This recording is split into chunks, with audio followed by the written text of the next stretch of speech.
Salam değerli tələbələrim, bu günlər sizlərlə ştrixləmə ilə bağlı bütün sirləri deyəcəm. Yəni bu şəklimizi bu halından bu hala necə keçirsək, onu sizə göstərəcəm.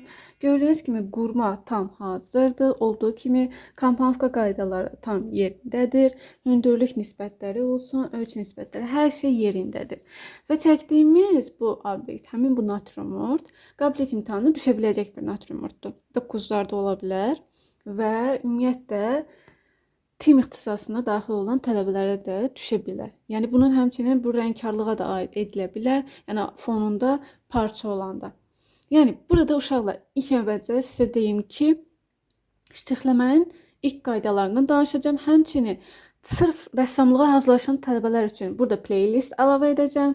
Bunu necə qurmuşam? Bunun qurma videosu var. Burada da yerləşdirəcəm. Yəni açıqlama hissəsində bunun linkini görə bilərsiniz. Zaten playlistə daxil olanda bütün orada növbəsi ilə ştrixləmə olsun, komponovka olsun, dizayn ixtisasına hazırlaşan tələbələr üçün sıfırdan, yəni heykəllərə başlamazdan əvvəl nədən başlamaq lazımdır, ştrixləməni bilmək lazımdır, komponovka, ölçü nisbəti hər şeyi orada danışacağım və sizə də faydalı bir video olacaq. Bunun kimi videoların gəlməsi üçün like atmayı və videoların bunun kimi faydalı ola biləcəyi tələbələrə göndərməyi unutma. Qoy çoxalaq, qoy birlikdə öyrənək. İndi keçək uşaqlar, ilk növbədə karandaş söhbətinə keçirəm. Karandaşın markasından asılı olmayaraq, mən əsasən sizin Faber-Castell və Delfini tövsiyə edirəm. Bir dənə də karandaş markası var. Qiyməti biraz 8-16 manat, 8 və ya 16 manat aralığındadır. Biraz bahadır. Amma bunu qeyd edeyim ki, karandaşın nömrəsindən də çox şey asılıdır. Və əsasən bunu birinci mərhələsində tonlamada, yəni biz tonlamada HB-dən istifadə edirik. Biraz sündləşdirmək üçün B-dən, baxın bu B karandaşı yox, bu 2B-dir, baxın. Bu 2B-dir. Və biz burada B karandaşından da istifadə edəcəyik, göstərim sizə. Baxın B karandaşı. B karandaşı. Və bu kimi karandaşdan istifadə edəcəyik. Və mən ümumi tonlama üçün HB-dən, Delfinin, baxın, Delfinin, netləşdirim üçün Delfinin HB-indən istifadə edəcəm. Mən özüm də görmürəm, bunu hardadır bu HB-si. Hətta bu yanlar. Baxın HB burada yazılıb. Bölündə HB yazılıb. Netləşdirək. Netləşdirmək istəmir. Netləşdir. Olmadı. Niyə netləşmir? Nəsə ümumiyyətlə HB-dir uşaqlar. Bu HB-dən istifadə edirik. Və gördüyünüz kimi ümumi forma budur. İlk növbədə siz karandaşı necə yonmaq lazımdır, hansı ləvazimatlardan istifadə etmək lazımdır, onu göstərəcəm. Dəyərli tələbələrim, gördüyünüz kimi bu karandaşlar ki var.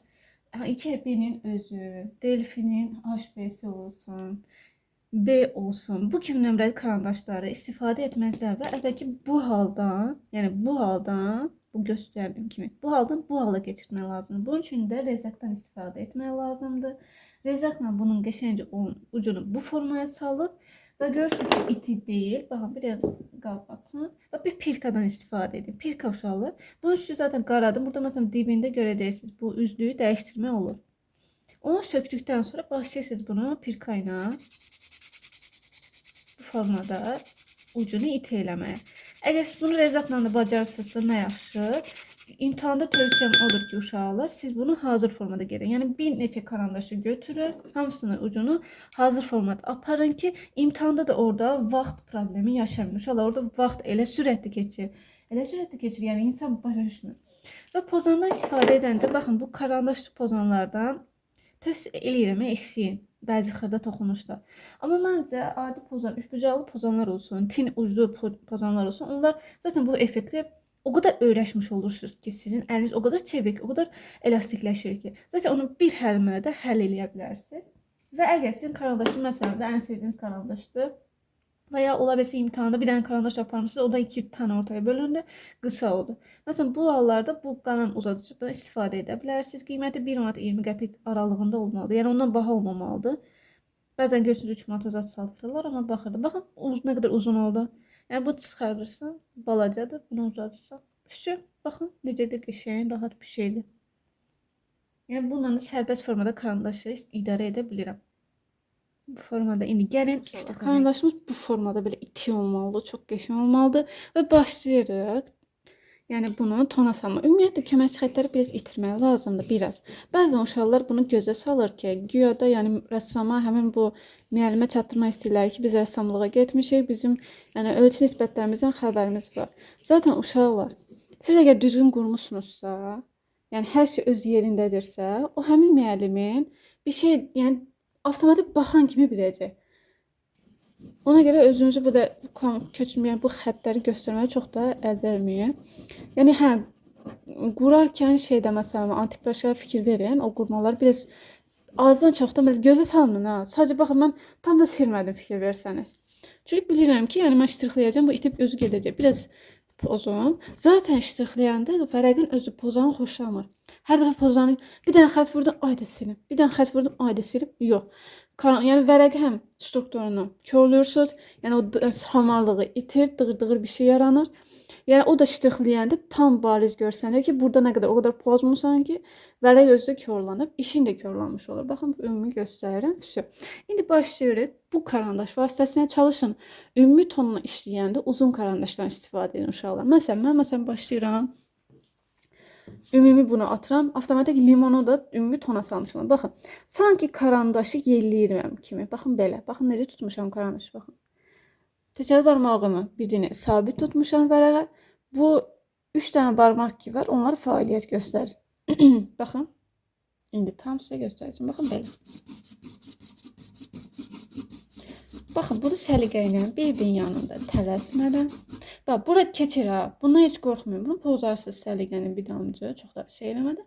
Bunu ümumi tona salır. Baxın, sizə göstərir. Baxın.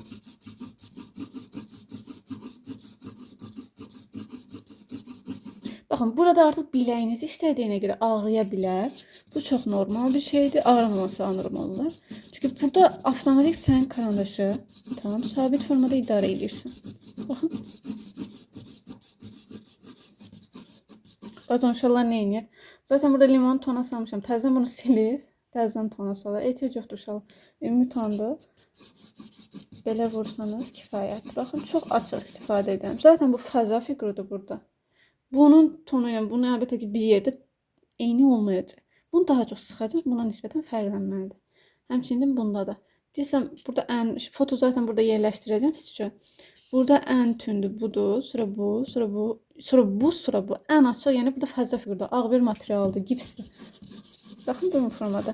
Bunların hamısı indi ümumi tonlu isə əsas məsələni, yəni işıq kölgəni başlayır. Yəni burada ümumi tonu sərgəli olub olmamağı biraz vaciblik təşkil edir. Nə dərəcədə? Məsələn, bunlar ola bilər. Bunu siləcəksən. Təzədən bir dənə ümumi atacaqsan belə. Burada dəyə bilər. Ehtiyatlı olursan da, məsələn, belə yaparsan. Biraz göstərim, sonra ümumi isə bax, belə yaparsın. Burada daha eyni olduğuna görə mən avtomatik bu qədər aparıram, barmağımı belə eləyirəm. Məsələn, burada necə göstərim. Bax, karandaşı biraz qavradım içəriyə doğru. Uzun olduğuna görə bax, belə ucundan tutdum. Buradakı obyekti, yəni natürmürtdəki bu qabı balaca formada olduğuna görə, yəni ölçü cəhətdən mini olduğuna görə mən baxın belə aparıram.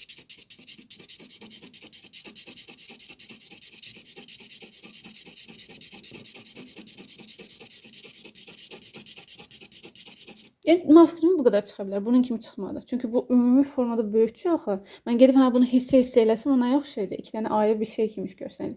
İndi uşaqlar bunlar üçün ümumi tona salıram və əsas məsələ işıq kölgədə. Necə iştirak etməlidir onu göstərirəm. Uşaqlar ümumi tona saldıq. Buna tonlama deyirlər. Tonlamada burada işıq kölgə anlayışına söhbət getmir. Sadəcə ümumi doldurma. Yəni sadə dillə deyim, doldurursan ümumi.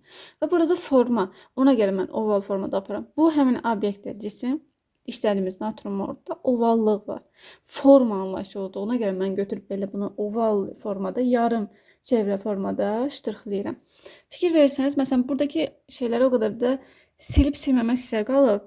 Amma bir müəllimə olaraq, əgər buradakı xəttlər çox da bilinmirsə, zaten bunun üstündə mən bir neçə ton gedəcəyimə görə də, yəni bunu təzədən silib, gedib kağızın həmin infrastrukturunu körləmanızı tövsiyə eləmirəm.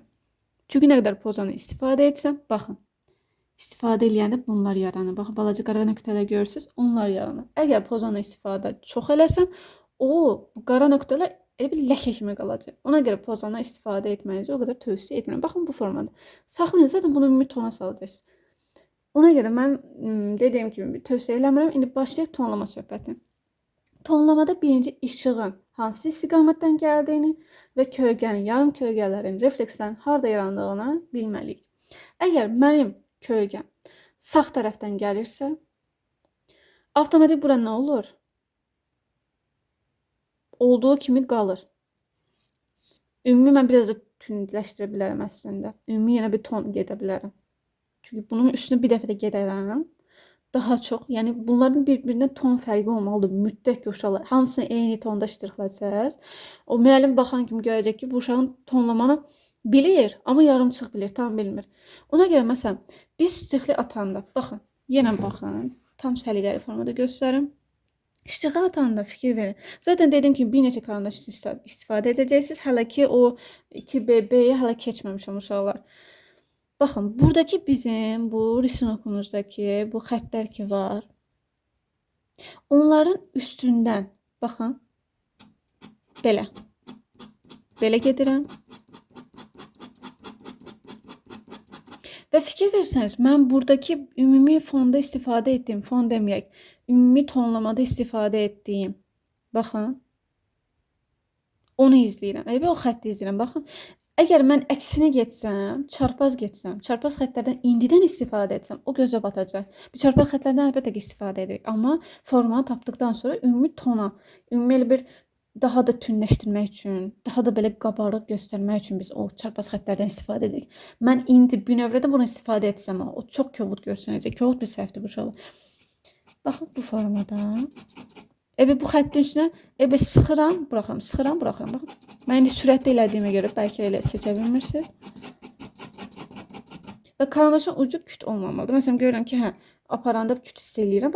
Bax necə ismar kimidir bu.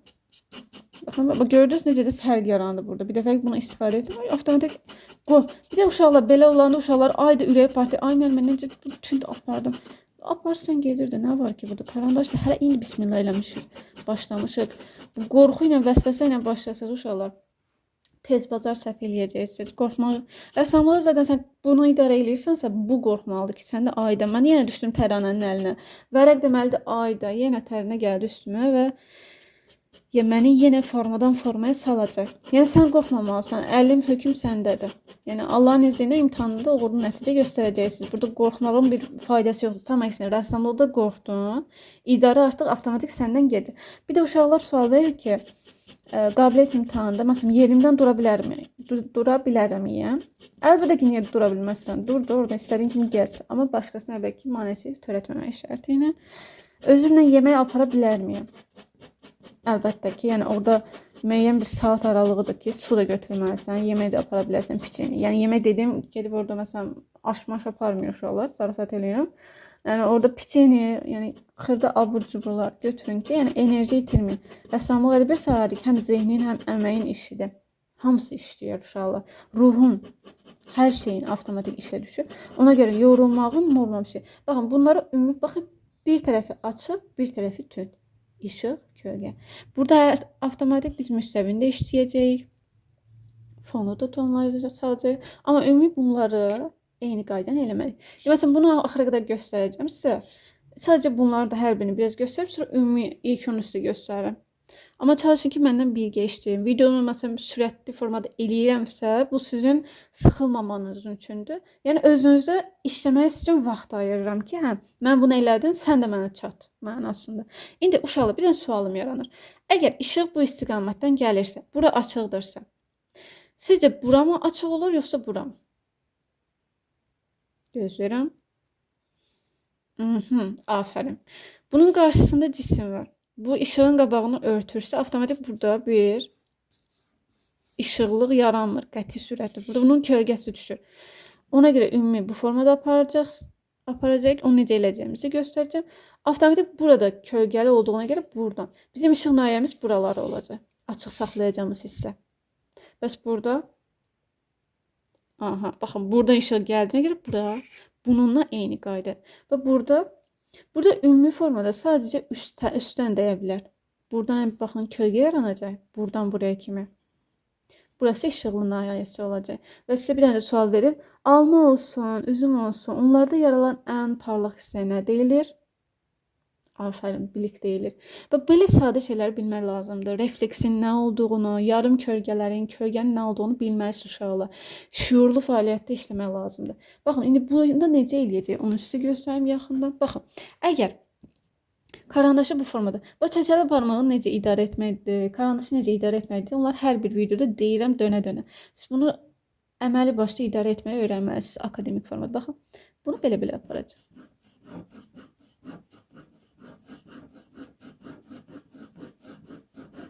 Və fikir versəniz, baxın, bunu izləyirəm mən. Yəni zaten tonlamada ümumi ton vuranda bizə çox kömək eləyir. Bu da bunun isbatıdır uşaqlar. Baxın, hansı istiqamətdə aparacağımı mənə göstərir. Əgər mən bunun əksi ilə getsəm, çox gülməli bir şey yaranacaq. Yəni çox biri belə, biri elə gedəcək. Çox gülməli bir şeydir. Yəni belə bir səhvə yol verir. Baxın, sadə-sadə belə-belə aparacağız. Bunu axıra qədər aparacağız. Burada da məsələn olduğu kimi, bax necə burada elədiyimiz ki, burada tətbiq bu xəttdən, həmin bu köməkçi xətt deyil, həmin bu risunukdan baxın belə. Bunun dibindən belə gətirsək,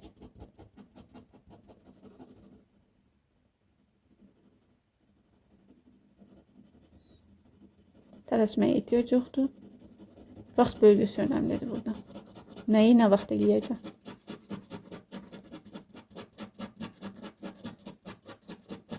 Bunu izləyərək davam edəcəm.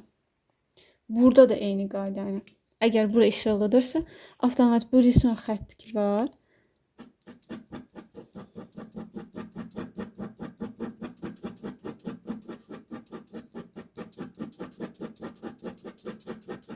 Yenə bunu izləyirəm. Və belə axarı ilə davam edəcəm.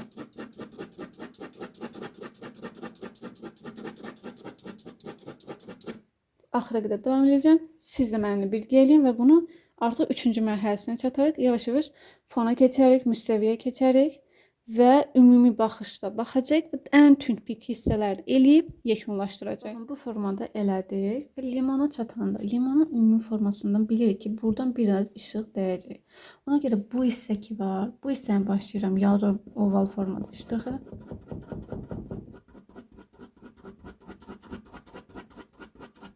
Ümumi belə aparırım axıra qədər.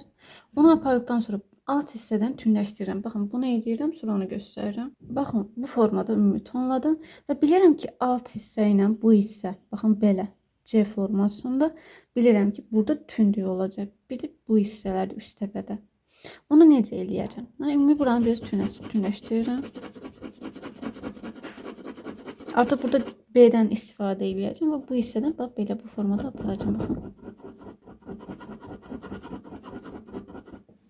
Elə bir bunu elə bir üstündən aparacağım. Baxın, axıra qədər yox.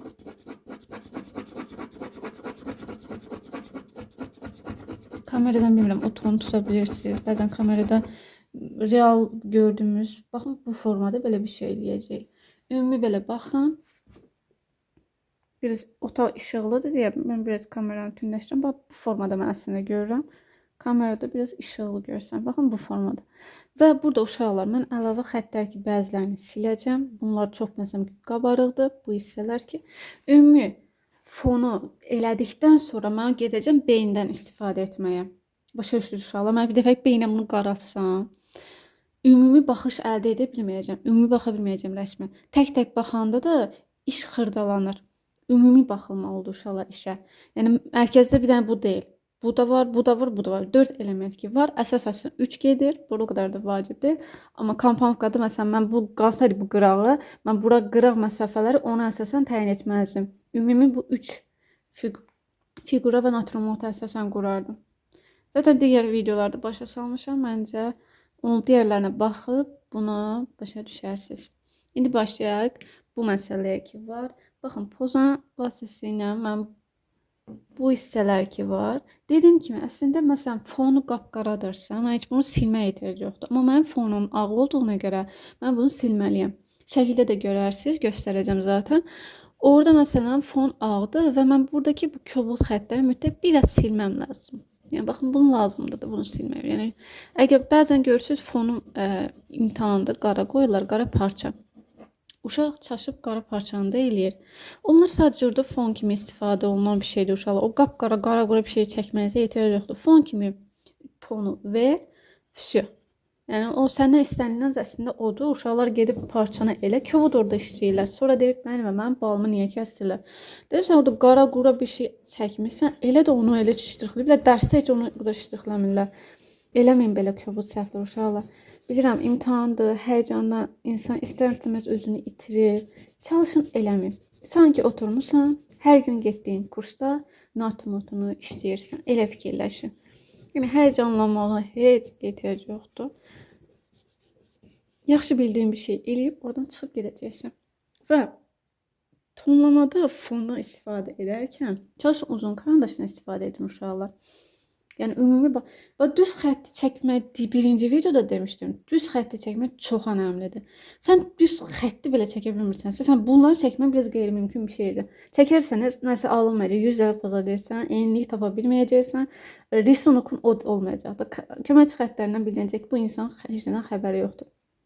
Ona görə akademik işləmək üçün xətt çəkməyi bilmək lazım. Baxın belə. Ümumi atı. Bax əlimi necə sərbəst aparıram.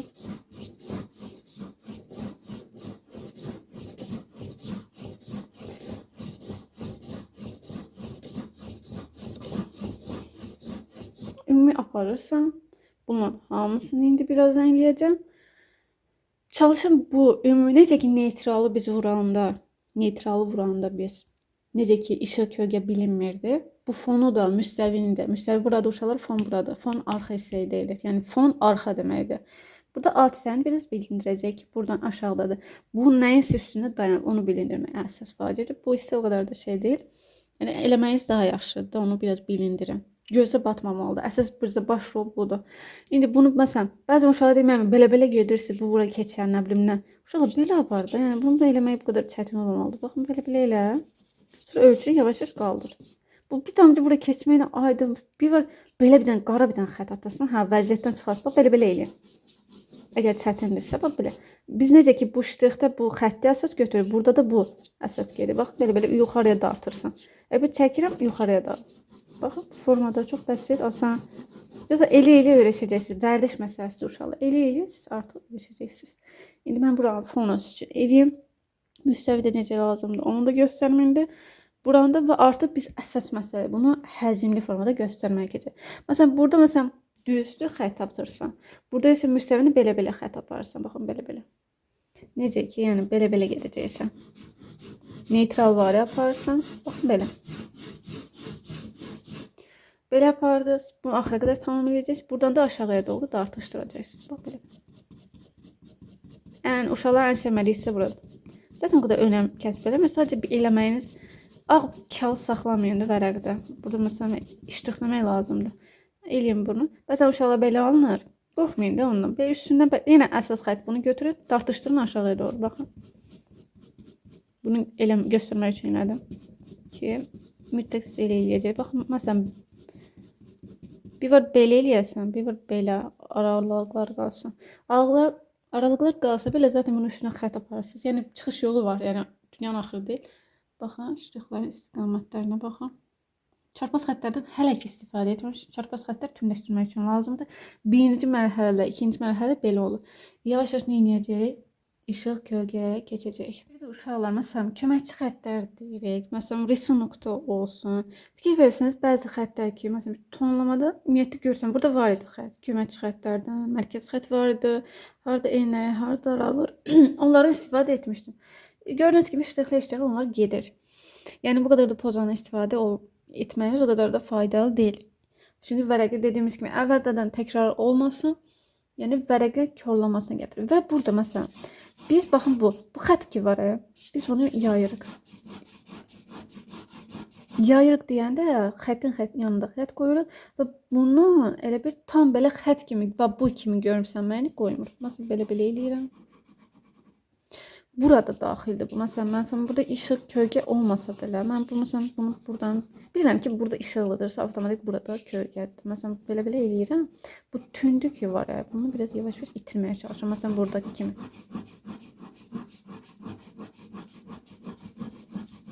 Bu nəyə görədir? Çünki biz artıq qurma prosesində. rəsmi işlədiyimiz bu bir həcmli formadan artıq 2-3 həcmliyə keçirik. Həcmli formada göstərmək üçün bu mismar kimi xəttlərin gözümüzə batmağı yaxşı bir şey deyil. Aydındır uşaqlar. Baxın xəttlərə baxın, kobud görsənə bilər. Bu ştrixdir uşaqlar, ştrixdir. Forma tapıram, həcmli formada və artıq keçirəm nəyə? B karandaşından istifadə etməyə baxın. B. Bundan necə istifadə edirəm? İlk növbədə naturmotumuzu qabağımıza gətiririk. Naturumuzda nə idi? Bu hissələr daha tündür. Bu hissələr. Nəyə görə? Bunun qapaq hissəsi daha enli bir şey olduğuna görə bura işıq avtomatik bunun üstünə dəyir, bunun altına dəymir. Necə ki bu hissələr bunun yaratdığı kölgə, yarım kölgələr burada olur. Həmin bu fəza fiqurun oturduğu həmin hissə ki var, buralar tünd olur. Avtomatik necə ki biz ayaq üstə duranda ayağımızın altında kölgəmiz olur. Bu da onun kimi bir şeydir. Limonun özü olsun. Həmin bu köməkçi xəttlər ki var, köməkçi xəttlər deyirəm. Rivson okumumuzdakı bu xəttlər ki var, ümumi formanı tapmaq üçün bunlardan istifadə edirik. İndi başlayırıq məsələn, nə edirik? Ümumi formanı biz tapmışdıq və çarpaz xəttlərdən də istifadə edirik. Yaxından belə göstərirəm. Və bu çarpaz xəttlərə baxın. Nə deyirdim? Bunu itirməyə çalışacağım. Baba. Aslında bu çarpaz bir xəttdir. Mən elə bir, belə bir apardığım xəttin üstünə belə bir xətt qoyuram. Gördünüz, necə bəsit. Çox da belə gözə batmamalıdır uşaqlar. Yəni bunu itirmək də belə o sual ortaya bilir. Məsələn, belə formanı tapıram. Gördük. Belə bunu eləyəndə avtomatik bu necə çıxdı qabağa. Burada çox da belə şey görsənməməli. Bu hissə ki var bax. Karandaşını idarə etmək. İtirirəm. Bax, sıxıram. Yavaş yüngülləşdirirəm. Sıxdan. Avtomatik bu hissə ki var baxın. Buradan sıxıram, yavaş itirir. Forma məhz buna görə tapılırdı. İşıq kölgə əsas. Məsələn, buradan tünləşdirəcəm. Çünki burada kölgə olan hissədir, bu hissədir. Bu onun alt hissəsidir. Avtomatik buradan. Əlbəttə ki, bunun tonu ilə bunu müqayisə edə bilmərik. Çünki bu ağ bir materialdır. Baxın, buradan. Burada bir ağzı olaq kimi saxlayırıq. Baxın.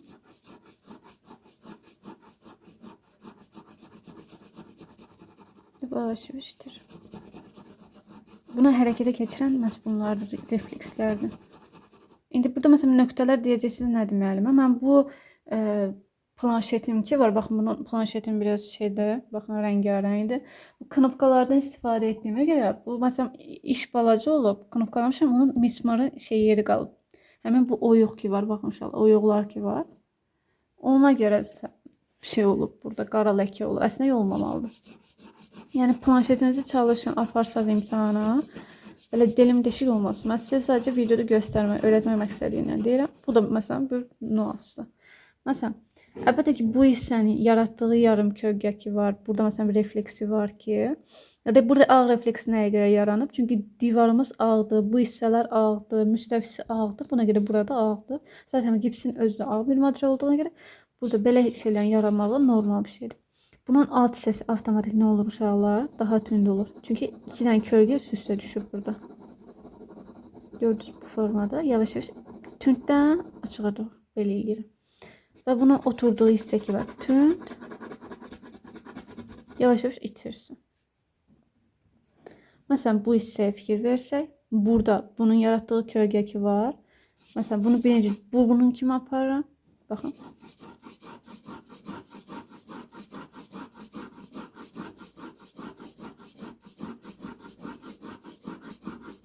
Size hamısını ümumi göstereceğim. Sonra axırda da bitmiş halını göstereceğim. Hamısı eyni şeylərdir uşaqlar. Eyni şeylərdir. Sadəcə tətbiq. Necə istifadə edə bilirsən. Mənim heç yadımdan çıxmaz. Instagramda bir uşağa sadəcə bir söz demişdim ki, xəttlərin çox köbuddur. Çalış B. 2B'dən zaten az istifadə et. Dedim HB'dən daha çox istifadə etsəm daha məqsəd uyğun olur. Yumuşaq göstərməlisən də. Əlbəttə ki mən bunu deməyimlə o eləyə bilməmişsə mənim günahım deyil burada. Yəni bu həqiqətən böyük bir qəribə bir şeydi. Valideyni səs atmışdı falan. Özüm də dinlədim, başa saldım ki, yəni siz günahı məndə yox, özünüzdə axtarmalısınız ki, uşağınızı yaxşı bir müəllimlə əyani formada göndərməyib, onlayn formada məndən bir məsləhət alıb. Bir dənə söz ki, dedim ki, xətlərin çox kobuddur, həqiqətən çox kobuddur. Özü valideyn deyir ki, mənim balam elə işləsəydi 10 alardı. Siz Allah məni güldürməyin. Elə bir iş qəti sürətdə 10 ala bilməz. 10 alıbdısa, mən həmin o müəllimdən şübhə eləyərəm ki, onun qiymətləndirmə şeyindən şübhələnirəm. Baxın, belə eləyəndə, baxın necə 3 həcmli formada çıxır yavaş-yavaş qabağa. Məsələn, burada məsələn bunlardan istifadə etdim. Bu avtomatik bu xətti itirmək üçün buranı biraz tünləşdirə biləcəm. Baxın, bu belə avtomatik bu necə olur? Ya bu xətt kimi görsən də yaxşı idi, yoxsa bir şey gör. Baba bu xətt kimi görsən. Bu necə edirəm? Biraz tünləşdirəm biraz. Bizim fonun bizə belə bir köməkliyi var ki, bu həmin xətt kimi görünən hissələri itirməyimizə kömək edir. Yavaş-yavaş edirik. Və bu hissədə də məsələn, bax burada necə elədim?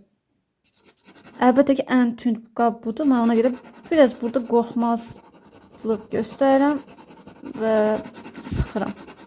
Çünki ton fərqini bilindirməliyik biz. Hansı material daha tündür, hansı qabda daha belə açıqdır, necə tonu şeydir bilinmir o qədər da, digərindən nisbətən daha fərqlidir. Biz hamısını eyni tonda rəngləsək, ştrixləsək, bu ştrix olmadı ki uşaq. Bura işıq deyil, bir dəqiqə çox açıq görsənir. Belə bu qədər açıq deyil. Əlbəttə ki, buradan işıq gəldi. Bu işıq olduğuna görə əlimdə də kölgə. Ona görə belə çox açıq görsənir. 2B-dən istifadə edirəm halbuki. Kameradan bəli belə olur həmişə. Ona görə çalışın uşaqlar əyani kurslara yəni müraciət edin mütləq. Belə bu videolar sizə əlbəttə ki faydalıdır. Amma əyani formada müəllim sənin səhvini tez tutar. Mən indi sizi görmürəm. Problem baxılmaz budur. Hər bir müəllim eyni metodla yanaşmır. 2.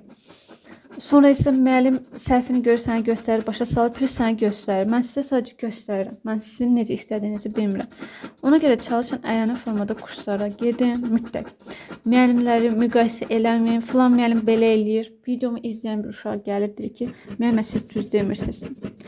Üzr istəyirəm mən balam, sən belə deməklə səhv edirsən, olmaz belə yanaşma. Hər bir müəllimin eyni metod deyil. Mən də bir rəssam yetişdirib, mənim də bir müəllimim rəssamdır. Yəni Bakıda tanınan bir müəllimdir. Yəni Respublikada da tanınan bir müəllimdir. Yəni gedib mən ondan öyrənmişəmsə, deməli mənim öyrəndiyim, əlbəttə ki, onun kimi öyrədə bilmərəm. Amma hər kəsin də bir öyrətmə metodu var. Çalışın eyni cür yanaşmayın heç kimə. Ola bilər müəllimin xətrini çox istəyir. Ona görə ondan başqasını heç kim görmür. O da çox qəşəng, şirin bir şeydir. Ona gəlib sən səhvsən, sən nə bilim düzsən. Balam sən bəlkə 2-3 aydır karandaş tutub əlinə özünü akademik bilənlər var. Düzgün yanaşma deyil uşaqlar. Öyrənin, öyrənməyə can atın. Mən də bir müəllimə kimi öyrətməyi sevirəm. Belə rəylər də görəndə əslində pis olmuram. Tam əksinə görürəm ki, nəsə bir şey var ki, o hərəkətə keçir.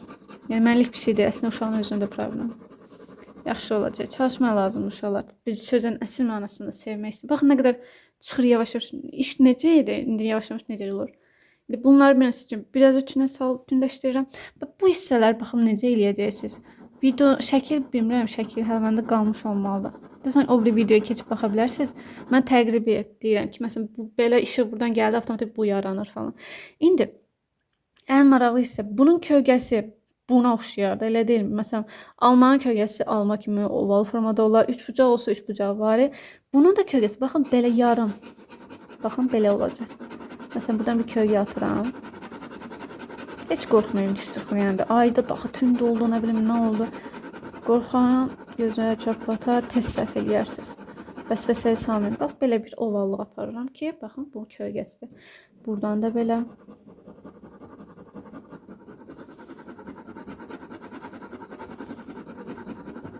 Yavaş-yavaş itirirəm. Çox da şeyləmirəm. Bu hissəni daha tünd eləyim ki. 2 dənə kölgə üst-üstə düşüb çünki. Bu hissədə də yavaş-yavaş baxın, fərq yaratmaq lazımdır. Yavaş-yavaş işimiz. Baxın, kölgəsi yaranır. Burada da elə. Məsələn, alt hissənə də elə olur. Buradan çıxan, bax, bu daha tünd olmalıdır. Çünki əsl kölgə budur, onun dibində olan. Bax, belə. Yavaş-yavaş bunu bax xətt kimi saxlamayın. Qətiyyən. Yavaş-yavaş nə edirsən? İçirsən. Necə ki təkərdən səs çıxmaz. Onu da tək saxlamırıq, dostlardan əlavə eləyirik. Yavaş-yavaş içir. İndi işimizi bu formada, bu qaydana gedirəm. Bir hissi biraz tünləşdirirəm, naturaya diqqətlə baxıram. Biraz artıq işimiz tam hazır olacaq. 2B-dən nə vaxt istifadə edirəm? Ən tünd olan pik nöqtələr ki var. Məsələn, bunlar dedim, bu hissələr ki var. Bu hissələr, bu hissə alt üst hissələr ki var, alt hissəsində olan. Bu vaxt bundan istifadə edirəm. Bəzən də fon əgər çox tündürsə, baxın. Bundan istifadə edirəm ki, bu iş çıxsın qabağa. İndi sizə bu işin bitmiş halını göstərəcəm. Əgər başa düşməmişsinizsə, şərh bölməsində diqqətlə izləyin. Yəni diqqətlə öz fikirlərinizi bildirin, izləyin deyirəm. Yəni diqqətli olun, çalışmaq lazımdır uşaqlar, sevmək lazımdır. O qədər mənfi rəylər işlədik nə olacaq ki? Bu bizim sənətə sevgimizi, incəsənətə duyduğumuz maraq və istəyi qabağını alan bir şey deyil. Nə qədər olursa olsun, əsas odur çalışmaq. Məqsədiniz varsa, mütləq nail olacaqsınız. Və öz akademik işlərinizdə icmalımızda, kanal icmalısında bölüşün ki, mən də sizə bir 5-ci günləri bizim takipçilərimin şəkillərinə baxıram. Videolu mütləq hər dəfə olacaq Allahın izni ilə. O vaxt ərəfəsində atın. Bir həftədən bir hər dəfə atacağım bir videodur. Orada da baxıb fikirlərimizdən yararlana bilərsiniz. İndi mən bunu tam bitirib sizə bitmiş halını göstərəcəm. Baxın, tam bu formada işləsəniz gözəl bir 7-8 alarsınız. Yəni mən də ilk dərsdən çox da belə akademik formada sizi eləmək istəmirəm. Yəni yaxşı da alındı. Tam-tamına 2 saat heç çəkmədi. Mən bunu iş qutardım. Baxın, bu hissələr var ha. Mənim problem deyil. Bu elə bir taxtanın özündəki mismarcıqlardır. İzləriniz çıxıb, baxın. Başlıqlar, xəttləri görürsünüz, yaymamışam, barmaqlamamışam. Hər hansı bir materialdan istifadə etməməlisiniz. Qətiyyən akademik şriftdə bu yayma falan istifadə olunur. Əgər siz məsələn portret falan işləyirsinizsə, hə, istifadə edə bilərsiniz. Amma belə yaymalar qətiyyən olmamalıdır. Limon üstünə parlaqlıq var deyə ona bilik fari atdım. Həmçinin fəzə figurunda da. Baxın, ən tünd hansı oldu? Bu oldu. Sonra bu, sonra limon, sonra bu fəzə figurun silindirin özü. Baxın bu formada. Uşaqlar, bu formada ümid edirəm ki, ştrix haqqında müəyyən bir fikir sizə formalaşdı.